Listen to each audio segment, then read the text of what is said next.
자, 2023 수능 특강 문학, 오늘은 현대소설 11번 최일남 작가의 아주 느린 시가 시작합니다. 최일남 작가 같은 경우 그 흐르는 북 들어봤죠? 어떤 교재, 내신 교재도 있었는데 할아버지께서 치시던 북이 아들에게, 기성세대를 대표하는 아들에게는 어떤 의미를 부여하며 신세대를 대표하는 손자에게는 어떤 의미를 부여하느냐. 그래서 어떤 그 세대 간의 갈등에 대한 얘기였었고, 그게 2016년도 6월 모평에도 나왔습니다.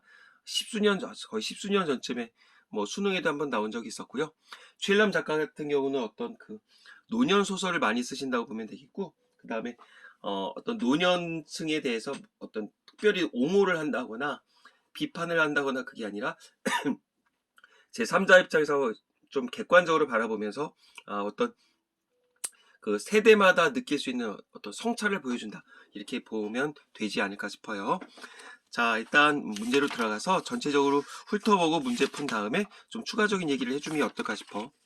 자, 그네들은 뭐 있고 A 단락 있고요. 자, 대화가 되게 많네.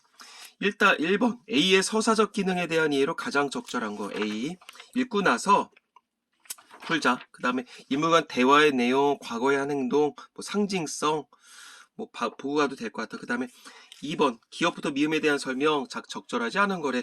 실시간으로 왔다 갔다 하면 될 것 같고, 특히나 소설 같은 경우는 꼴랑 딱 요 지문만 보고 나서 해결한다기보다 요 대화가 만약에 있다고 했었을 때 이 대화의 그 맥락이 끝나는 부분이 있을 거야. 거기까지 보고 나서 문제를 해결하는 게 좋을 거야. 왜냐하면 대화니까 어떤 딱 이 문장으로만 해결할 수는 없을 경우도 많거든. 3번 보기를 참고해 윗글을 감상한 내용으로 적절하지 않은 것. 자, 노년기에 접어들면 윤리성을 갖춘 인간이라는 자의식을 지키고 하자는 욕구와 공동체적 유대감을 지속적으로 경험하는 욕구를 지니게 된다. 이 두 가지 내용이 여기 나오나 보지. 그러므로서 그동안 살아온 삶의 가치와 존재 의미를 확인할 수 있기 때문에 두 가지 이런 욕구를 지니게 된대. 작중인물이 상대방에게 자신이 과거에 저지른 과거에 대해 고백하며 털어내고자 하는 행위는 이러한 맥락에서 이해할 수 있다. 어떤 과거의 얘기를 한대. 그 다음에 한편 고백을 듣는 인물은 시혜적인 자세로 상대의 참여를 받아들이는 것이 아니라, 뭐 은혜를 베푼다는 얘기야. 상대의 참여를 받아들이는 게 아니라 자신과 상대방이 지닌 삶의 동질성을 확인시켜주는 방식을 택한다. 상황상 이런 거겠지. A와 B가 대화를 할 때 A가 내가 B야, 내가 예전에 이렇게 했어. 그때 참 미안해. 그랬으면 B가 알았어. 이제 내가 너를 용서할게. 이런 태도가 아니라 삶의 동질.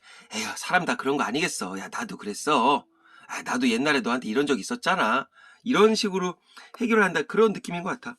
그다음에 그러면서 노년이 삶의 종착점이라는 인식을 거부하고, 그치? 이게 어떤 최일남 작가의 가장 큰 특징이라고 볼 수가 있어. 그에 따른 책임에서 자유로울 수 없는 시기라는 실존적 인식을 드러낸다. 오케이. 자, 그 다음에 이제 땡땡 쳐져 있으니까 이거는 굵은 글자로 나와 있다는 얘기겠죠? 이런 것들. 자, 그럼 이제 본문으로 가볼게. 자, 아무런 설명도 없고 바로바로 이제 대화야. 그러면 어떻게 해야 되겠어? 이제 아무것도 모른다. 이제 만약에 이제 시험에 이렇게 나왔다고 쳤었을 때 이제 이게 뭐 누군지 모르지. 그러면 이제 A로, 뭐 나는 A로 갈 거야. A, B로 갈 거야. 우리가 다시 만난 지 얼마나 되지? 글쎄다. 기십년이 조이 될 것에 한 꽤나 10년은 된 것 같으네. 그리 길어. 이따금 상면하지 않았나? 노상에서 스치기도 하고. 이따금 간혹 만나긴 했었나 봐. 길에서도 우연히 만주치기도 했지. 그게 한 동네에서 함께 살게 된 것과 같은가? 앞으로 줄곧 이웃으로 지낼 건데. 그러니까 다른 동네에 살면서 가끔 만나다가 이제는 이제 그 동네에서 살게 됐었나 봐. 그러네. 그래서 말인데, 나 자네가 당산으로 이사 온 걸 안 날부터 솔직히 심사가 편치 않아. A는 이 동네에 계속 살고 있었고, B가 이제 일로 오셨나 봐. 당산? 뭐 분당, 일산, 합성어야? 자, 그건 왜 그러신가? 왜 불편한가? 몰라서 묻나? 뭘 말인가? 아이, 시침이 떼기는. 그러니까 맥락을 봤었을 때 A는 B가 이사 온 것에 대해서 불편하게 느끼는데 B는 아무런 것도 모른 척하고 있어. 모르는지 모른 척하는지 모르겠지만 이렇게 얘기를 하는 걸 봐서 A 입장에선 아이, 내가 자네가 오는 것을 왜 불편하게 생각하는지 자네 알고 있지 않은가? 이 얘기겠지. 시침이 떼다니. 이 사람이 마른 날에 벼락 맞기도 입으시, 나 때문에 마음이 안 좋다니, 덮어놓고 윽박 지르며 단가. 이러자고 불러냈는가? 그러니까 당연히 B 입장에서 기분이 안 좋겠지. 말거리를 모나게 비트는 정 선생도 언뜻 짚히는 데가 있는 눈치다. 정 선생 나왔어. 상황상 봤었을 때 B가 정 선생이냐 A가 정 선생이냐, 그죠? B가 정 선생이지. 그런 내색하지 않는다. 그게 아닐세. 내 구변이 서툴러 이런가 보네. 다름 아닌 자네 형님 사건. 자, 이제 상황상 A가 얘기를 하겠지. 바로 그 건을 꺼낸다는 게 초장부터 꼬였구만. 이제 이렇게 기분 상하게 할 의도는 아니었던 거야.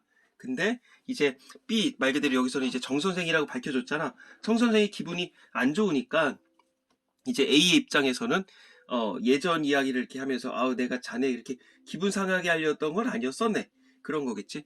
요게 이야기가 어떤 포인트가 아닐까 싶어. 그거. 내 힘든 기분 이제서 알겠는가? 즉 자네가 이 동네로 오면 내가 왜 기분이 불편한지 알겠는가? 알고 자식 알 것도 없잖아. 이제 언제적 얘기라부터 하러 그러시나.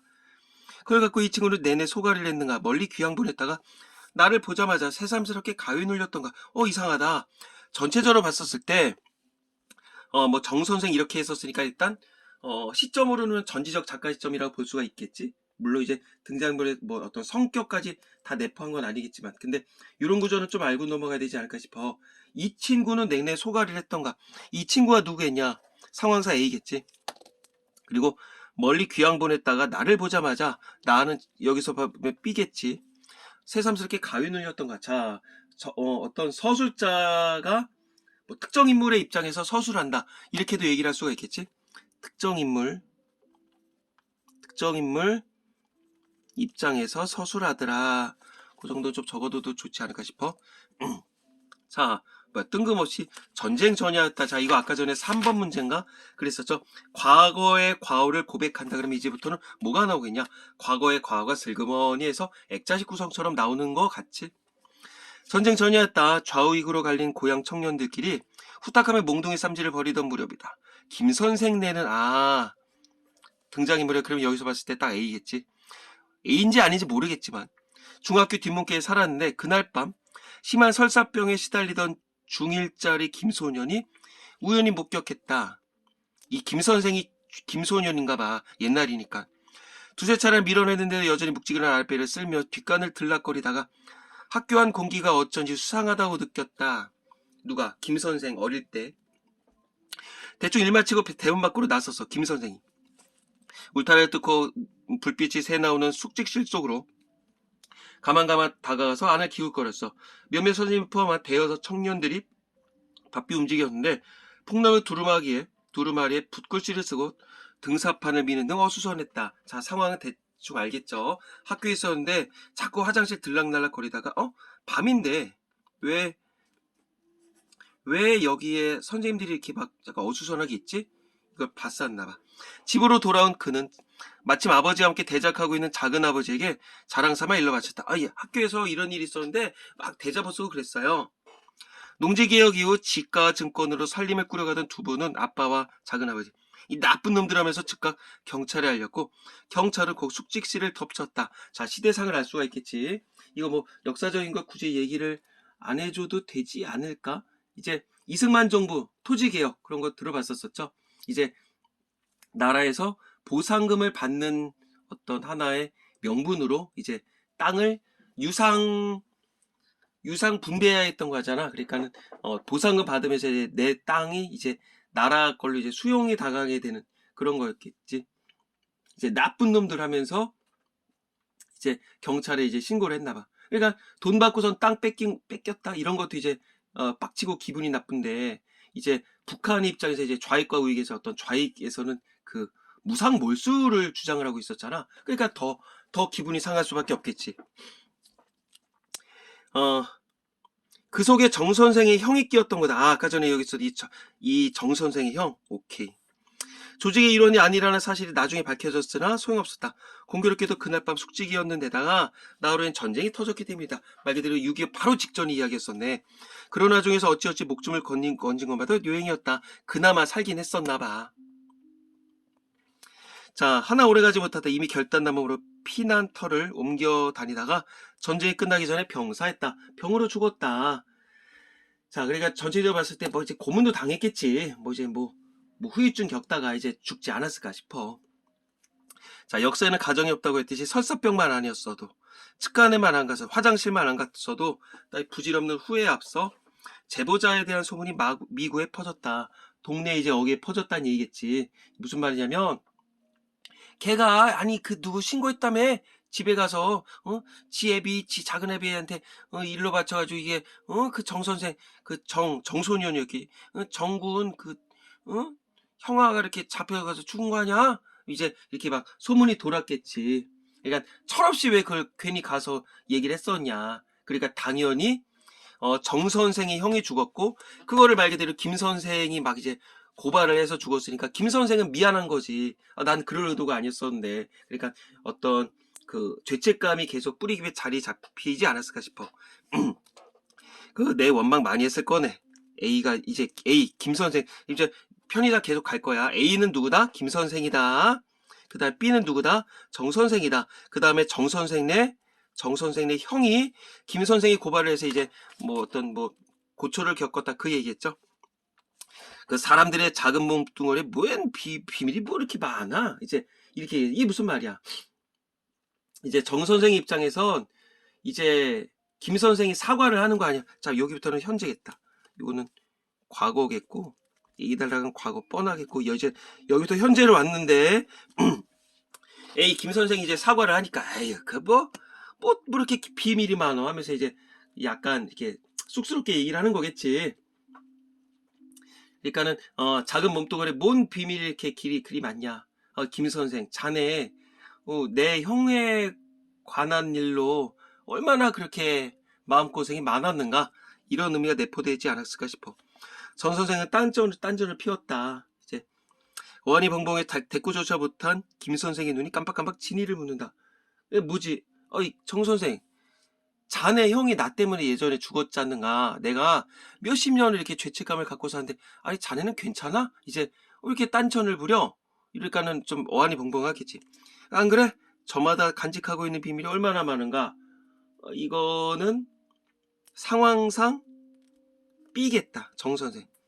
안 그러는가, 김 선생? 아니 사람이 얼마나 비밀이 많은가? 그러니까 그 자네도 그렇게 비밀이 있고 나도 있어. 그러니까 어떤 이거는 누구나 사람은 비밀을 갖고 있다. 어떤 하나의 일반화다. 이렇게 정리해도 될 것 같아. 그야 그 혼자 끼고 살다 무덤까지 가고 하면 다행이지만 말이네. 뭐겠어. 이거 어떻게 보면 김 선생 입장에선 A 입장에서는 기분이 나쁠 수도 있지. 그러니까 결국은 비밀을 이렇게 막 누설하지 않으면 어떤 문제가 없겠지만, 임금님귀 당나귀처럼 누군가 이제 털어놓게 되면 서로 간에 곤란하게 된다. 이제 나도 이제 쌤도 이제 직장 생활 하잖아. 간혹 뭐 어디든지 있을 수 있는 일이야. 이거 뭐 나한테 선생만 알고 있어. 이거 내가 선생한테만 얘기를 하는 건데, 이런 건 안 들어야 돼. 이건 절대 들으면 안 돼. 이런 얘기는 나에게만 하는 얘기가 아니야. 딴 사람한테는 또 내가 선생한테만 얘기를 하는 거고, 또 어디 가선 또 내가 선생한테만 얘기를 하는 거, 계속 그래. 그리고선 이게 어떤 그네들, 즉 듣는 사람들의 입장을 고려를 한다는 걸 수도 있겠지만, 물론 모든 사회생활이 그런 건 아니겠지. 근데 A에 가서는 내가 너한테만 얘기를 하는 거야. B에 가서는 B한테만 얘기를 하는 거야. C에 가서는 C한테만 얘기를 하는 거야. 그러고선 어떤 그 A, B, C의 반응을 살펴보고선 서로 간의 관계를 이간질을 할 수도 있어. 이상하게 그렇게 돌아. 그래서 우리 학생들도 뭔가 뭐 꼰대 같은 얘기일 수도 있겠지만, 어떤 너에게만 하는 비밀이야 이런 건 듣지를 마. 그런 순간 비밀은 없어. 결코 좋은 게 없어. 자, 다음에 가볼게. 자, 그 비밀이란 게 대개는 실수에서 비롯된 부끄러움과 관련이 돼 있지. 자, 이거는 누가 얘기를 하는 거야? 이제 A가 얘기를 하는 거겠네. 그 섣부르게 이제 제보를 해서 내가 자네 정 선생의 형을 죽이게 했네. 내가 너무 미안하네. 그러니까 이거는 어떤 내가 지금도 그런 것에 대한 어떤 죄책감과 어떤 부끄러움을 느끼고 있다. 그러니까 이거는 이제 돌려 얘기를 한 거겠지. 우회적 발언. 그 누군가가 그 사실을 알고 있으면 죽이고 싶을 거야. 자, 요거는 이제 뭐 상황상 삐겠고. 이건 어떻게 해석해야 될까? 그러니까 야, 김 선생, 내가 그거 알고 이제 죽이고 싶을 거야. 그러니까 당연히 그거지. 뭐, 어, 이거 어떻게 해석해야 될까? 상황상. 김 선생, 자네 실수로 우리 형이 죽었잖아. 내가 그걸 알고 있으니까 나 지금 자네를 죽이고 싶거든. 이렇게 느낄 수도 있을 것 같다. 김 선생 입장에서. 당연히 눈이 휘둥그레지겠지. 입에 가벼운 경련이 있는 듯하겠지. 왜? 이제 이거 뭐야? 죽이고 싶다고 하니까 어떤 뭐 심리 상태 나타나네. 나 지금 농담하고 있으니까 너무 놀라지 마시게. 자, 요거는 삐겠다. 벌써 이제 김 선생이 막 입을 벌벌 떠니까 하이, 나 농담하네. 그러면서 표정은 정색인데 입으로만 농담이라고 하면 누가 믿는가? 당연히 이제 진심일 거라고 이제 생각을 하는 거야. 김 선생은. 그래, 내 얼굴이 정색했다고. 말장난 그만두시게. 내 진담에 대답할 차례야. 뭘 대답하란 얘기야? 내가 자네 형을 어떤 본의 아니게 죽인 것에 대해서 내가 이렇게 죄책감을 갖고 사과를 했으니까 내 사과를 받아주시게. 그 얘기했죠. 그 전에 내 말을 더 듣게. 아이, 그냥 사과를 받아주면 되지. 뭐 이렇게 말이 길어. 그거 계속 힘들게 만드는구만. 그냥 사과 한번 받아주면 되지. 뭐 이렇게 말이 기시나. 이제 그런 거가 아닐까 싶어. 그 누구는 힘 안 드는 줄 아시나? 나에게 말했세. 세월과 더불어 차차 지워지기는커녕 갈수록 덩치가 커지는 수치심이랄까. 회한이 몇 가지 있네. 하면서 이제 상황상 쑥 썰을 푸는 거겠지. 아까 전에 우리 3번 문제에서 있었잖아. 과오를 고백을 했는데 그걸 그대로 받아주지 않고 어떤 이제 동질성을 확인시켜준대. 그러니까 뭔가 이제 B의 입장에서도 뭔가 자기의 과오를 얘기를 할 것 같아. 자, 여기까지 잠깐 끊고서 문제를 풀어볼게. 2번, 1번. 말하려고 하는 내용을 상대방이 알아차렸을 거라고 추측한다. 기억. 맞지? 그 다음에 2번. 자, 니은이 뭐였어? 내 힘든 기분 이제서 알겠냐? 상대방의 재촉으로 인해 화제를 털어놓는 데 따르는 부담감을 표현하고 있다. 이런 게 어딨어. 뭐야. 전혀 없죠. 힘든 기분? 힘든 기분. 자네가 나에게 죄책감을 불러일으키게 이쪽으로 이사를 오지 않았는가? 이거겠지. 그리고 뭐 누가 얘기를 해달랬냐? 이제 결국은 이거 A가 즉 김 선생이 전 선생을 초대를 한 거야. 그러고서는 이제 과거에 있었던 이야기를 하는 거니까 B는 전혀 얘기를 들을 거라는 예상을 못했을 거야. 그 다음에 D긋. 그 비밀이란 게 대개는 실수에서 비롯된 부끄러움과 관련이 돼 있지. 상대방 말한 내용과 자신의 개인적 경험과 관련성. 이건 3번 문제에서도 고스란히 나왔어. 누구나 비밀을 간직하고 있다. 자, 이제부터는 B가 비밀을 쑥 이제 훑어내겠죠. 자, 리을. 계속 힘들게 만드는구먼. 말에 대해 기대한 반응을 상대방으로부터 얻지 못한다. 어떤 사과를 받아야 될 것 같다. 아니, 사과가 아니라 사과에 대한 응답을 받아야 되는데 받지 못하니까. 자, 미음은 아직 안 나왔지만 답은 벌써 빼박 나왔어. 자, 3번. 한 동네에서 함께 살게 된 것은 김 선생이 과거에 저지른 과오를 털어내기 위해 정 선생과 만나기로 마음먹은 계기가 됐겠다. 그렇겠지. 그러니까는 차라리 같이 안 살게 됐으면 이렇게 막 그러진 않을 거야. 근데 한 동네에 살게 됐어. 그러니까 계속 이제 편치 않았겠지. 그냥 김 선생은 어떤 윤리적인 인간이야. 여기를 보자면 어떤 윤리성을 갖춘 인간이야. 그러니까 계속 내적 고민을 했었을 테고 형에 대한 즉 정 선생의 형에 대한 사과를 하고자 이제 이런 자리를 마련한 거겠고 자네 형님 사건에 대해 느끼는 부끄러움을 정 선생에 고백하는 김 선생의 행위는 윤리적 인간으로서의 자의식과 상대방과의 유대감을 회복하고자 하는 욕구에서 비롯된 것이다. 유대감을 회복하고자 하기 위해서 내가 사과를 하겠다는 얘기죠. 그 다음에 이제 여기 2중 3중에 여기는 아직 안 나왔네. 한번 가볼까? 자, 아니야. 그것들이 새끼를 치는 바람에 소소한 것들까지 합치면 수도 없다고. 뭐가? 나의 과거의 과오가. 불시험습에 잠에서 지릴 줄 아네. 그렇다고 누가 다그치는 것도 아니야.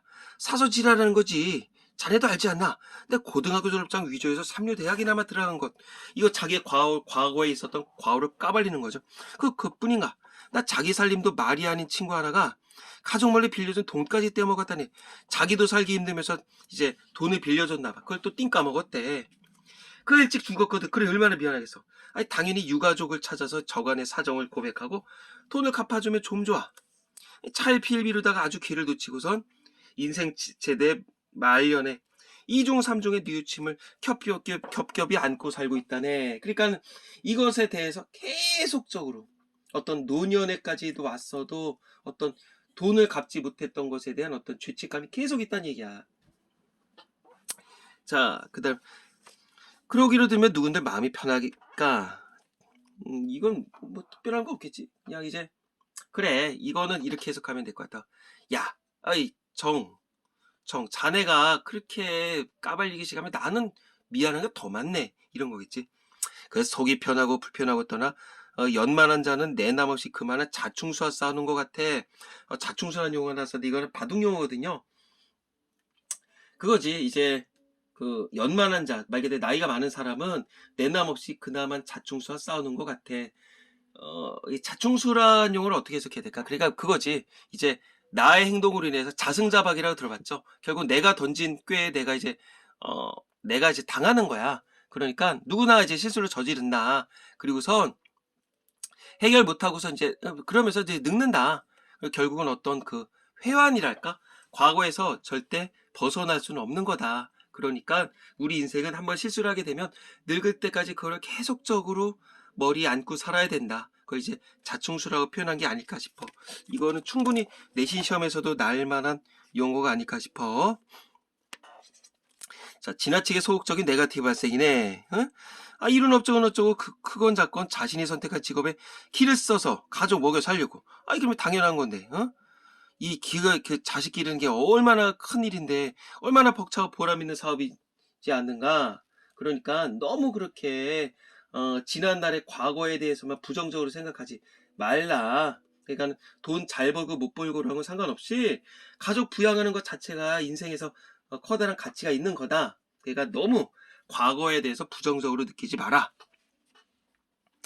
우리가 지금 문제 삼는 건 그런 상식이 아니잖아. 이거 무슨 말이야. 이제 우리 그런 어떤 뭐 누구나 하는 그런 어떤 상투적 이야기를 하는 건 아니지 않냐. 그래, 내 말이 바로 그거 아닌가. 사람 빡빡하게 왜 딴청부리나. 고민하고 또 고민하고 그때 가까스로 터트린 말인 거. 그래서 내가 자네한테 지금 사과를 하고 있지 않은가. 응? 내가 얼마나 우리 이렇게 일상적인 것도 아니고 뻔한 얘기도 아니고 내가 본의 아니게 사람을 죽이게 됐네. 그것에 대해서 내가 자네한테 사과를 하는데 이 정도 받아줘야 되는 거 아닌가. 그때 B가 이제서 얘기를 화해를 청하는 마당인가. 화해든 적대든 간에 끝내고 싶어. 이제는 이 자충수에서 벗어나고 싶어. 이왕이면 좋은 것이 좋겠지만 즉 자네가 형 죽인 것에 대해서 나를 용서나 이해나 아니면 그냥 뭐 쌩까고 요즘 말로 이제 쌩까고 다니든지 그냥 그랬으면 좋을 텐데 좀 대답을 해줬으면 좋겠네. 아니란 데 별 수 있나. 이 나이에 변명은 구질구질하네. 오직 분명해두고 싶을 따름이야. 자네가 눈에 뜨지 않을 때는 날씨 그렁저렁 잊고 살았네. 근데 사단의 한 당사자가 눈앞에 어른거리면서 그 질곡이 다시 나를 먹는 거야. 딴 동네 살았으면 그냥 그러려니 하고 살겠지만 이제 자네가 이 동네에 이사를 왔으니 내가 얼마나 마음이 불편하겠는가. 그래서 내가 이렇게 자리를 마련한 거네. 그러니까 사과를 좀 받아줬으면 좋겠네. 그런 거겠지. 서울에서 만났다면 또 몰라. 좁은 하늘 아래서 매일같이 호흡한다는 사실이 말을 바꾸면 거리감의 단축이 빚는. 그러니까 서울이 아니야. 약간 거리감이 있는 거겠죠. 그러니까는 함께 살아가게 돼서 이제 그냥 뭐 말을 바꾸면 거리감의 단축이 빚는. 그러니까 거리감이 가까워졌잖아. 그러니까 계속 나는 형에 대해서 정 선생 자네 형에 대해서 나는 상기할 수밖에 없지 않은가. 그 얘기지. 잠깐 왜 그러나 그만하시게. 나를 이해하고 받아들이겠다는 뜻인가? 그냥 이대로 그냥 지내세. 무슨 사과인가? 뭔 뜻이요? 꼭 언지를 받아내고 악수로 약속을 굳히지 말자고. 나는 형님이 아니니까. 강화 사절 대표로 위임장을 갖고 나온 것도 아니고. 강화가 말 그대로 여기서 이제 화해겠죠. 형한테 위임장 받고 나온 것도 아니고. 그리고 나는 느낀다네. 모든 걸 털고 해결하고 세상을 뜬다는 생각 자체가 무의미해. 사치스러워. 아까 자충수랑 연결이 있는 거겠지. 아니 주제 넘어. 죽는 날까지 사람인 것이 사람의 노릇인데 완전 종결이 어디 있는가. 가당차는 허영이지. 이거를 우리가 내가 사과를 받아준다고 해서 되는 것도 아니고 그냥 있는 그대로 이렇게 살아두시게 그 얘기이지 않을까 싶어. 꼭 언지를 받아야 되냐. 그러니까 뭐 증거물을 받을 필요가 뭐가 있냐. 우리 형이 죽은 거지. 이게 너랑 나랑 사과를 해서 될 일은 아니다. 그리고 나는 형님 대신해서 우리 형의 대신으로 내가 자네 김 선생의 사과를 받을 그런 자격도 없네. 그리고 자네 실수는 그래 그렇다 치고 그게 내가 한번 사과를 한다고 해서 그게 내가 사과를 받아준다고 해서 없어지는 것도 아니네. 그러니까 그냥 어차피 자네나 나나 그런 상처는 잊을 수 없게 가는 거니까 그냥 넘어가세.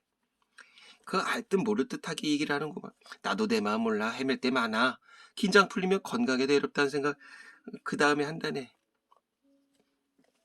그러니까는 이제 다 떨쳐내면 이거 그거였지. 이제 만약에 옛날에 어떤 그런 것들이 이제 다 떨쳐내면 오히려 긴장이 풀려서 몸이 더 안 좋을 수도 있다. 그런 거지 않을까?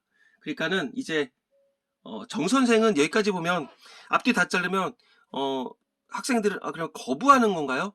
사과를 거부하는 건 아니야. 분명히 느껴. 김 선생의 사과를 받아주고는 있어. 그러니까는 거부라고 하면 안 될 것 같아. 어떤 감정적 거부다? 이렇게 하면 안 될 것 같아. 그 노년의 르상티망 뭐야? 아, 이런 거랑 관련시켜 설명하려다가 만다. 그 다음에 혹 데려왔다가 혹 붙이고 가는 격인가? 내가 그런 건가? 사과를 했고 좀 용서를 구하고자 했었는데 혹을 붙이고 가는 건가? 왜 훈계를 하니까 그 떼었다 붙였다 하다가 가는 거 아니겠는가? 인생이 고이라고 했거늘 너무 깨끗한 얼굴로 가봐. 염라대왕한테 혼나기 쉽지. 네 이놈 너는 낙해서만 놀다 왔구나. 맑은 물에서만 놀다 왔구나. 이러면 어떡하는가? 자 요거 뭐야? 고니까 낙해야? 자 고락이라고 들어봤잖아. 우리 그 시 향수에도 나서지. 고락 쓴 거. 그 다음에 뭐 즐거울락 왠지 그럴 거 같지 않냐? 이런 단어 있는지 없는지 몰라. 근데 상황상 그럴 것 같다. 자, 그러면 이제 2번 문제에서 5번. 상대방이 자신의 말을 끊는 의도가 무엇인지를 짐작한다. 그치? 맞네. 2번 빼박 풀었고요. 자, 1번 문제 가볼까? 인물간의 대화의 내용 요약적으로 제시했다. 요약적으로 제시를 해서 사건 전개에 속도감을 부여한다. 대화로 나오는 건 맞아. 근데 요약적 제시라고 했다. 이거는 조금 아니지. 그 다음에 인물이 과거에 한 행동과 그로 인해 결과를 서술했다. 사건의 맥락을 드러내고 있다. 그쵸? 어떤 작은아버지 이렇게 형아 죽인 거 있었잖아. 그 이야기니까. 그 다음에 상징성을 띤 공간을 묘사했다. 학교 밖에 더 있었어. 그 다음에 지향하는 세계 모습 그런 것도 안 났죠. 그 다음에 인물의 심리가 변하는 양상을 묘사했다. 내적 갈등이 해소됐다. 인물의 심리가 변화된다.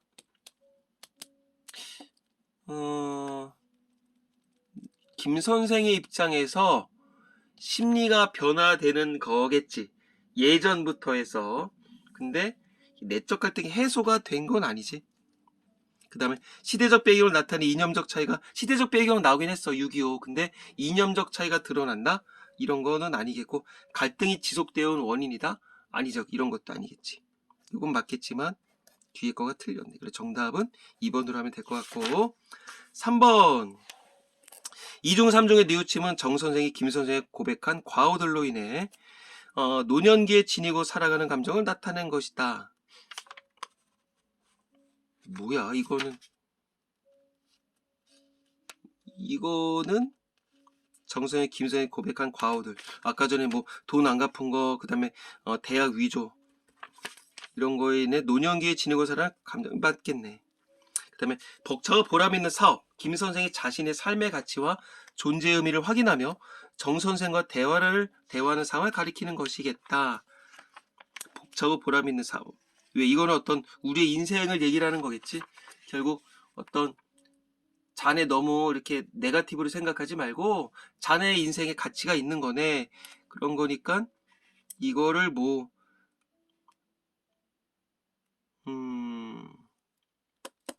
자신의 삶의 가치와 존재의 의미를 확인한다? 자신의?